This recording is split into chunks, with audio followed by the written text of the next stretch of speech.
Yeah, absolutely. He had a great line in that where Jim Brown was always in motion. Only a lens and a camera could stop him. What came first? Was it the line, or was it the idea to do the floating photos and that whole thing? Walk us through that process. So the floating photos. So, like, I think it was very early on. One of the first interviews might have been Kareem Abdul-Jabbar, and you want to talk about another icon, another legend. When he comes in the room, people are just like, "Oh my God, it's Kareem!" And we were talking, and we just kind of started talking about, some of the pictures that they had taken over the course of their life, or and just kind of at different phases in their life and different places they had been, and not necessarily pictures together, but just the idea of pictures came up.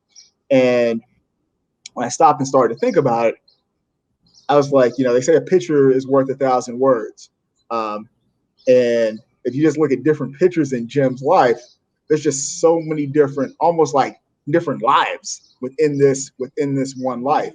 So the idea is that with the floating images is that as the images are floating through the air, you just pick one, image. If you just grab one of the images out of the air, that could be one life. And if you grab another picture, that could be another life. This is the life of a social activist, or this is the life of a great football player, or this is the life of a Hollywood star. So this is the life of like a Michael Eric Dyson or an Al Sharpton, and this is the life of an Emmitt Smith or a Barry Sanders, or this is the life of a Tom Cruise or Eddie Murphy, but it actually happens to be the same person.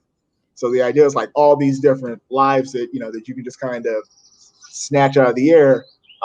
You could have gone in so many different directions, but the fact that this was just one person, and as it lands, you see it's one person. That was the idea. How challenging was it to try to capture all of his football greatness in that one little in that way when you only had so much time? Extremely challenging. The first cut of this thing was, I think it was like over 2 hours long, and we had to cut down less than an hour. I mean, it had to be, with commercial breaks, I think we were around 42, 43 minutes. So there's a lot that got left on the cutting room floor. But I mean, it was tough. I mean, just the Hollywood section. I mean, there was so much that got cut out there. But no, it was tough. But having an outline, and I know some people outline, some people don't outline. I'm a big proponent of outlining and pretty much laying out how beat by beat this film, this project, this feature could go.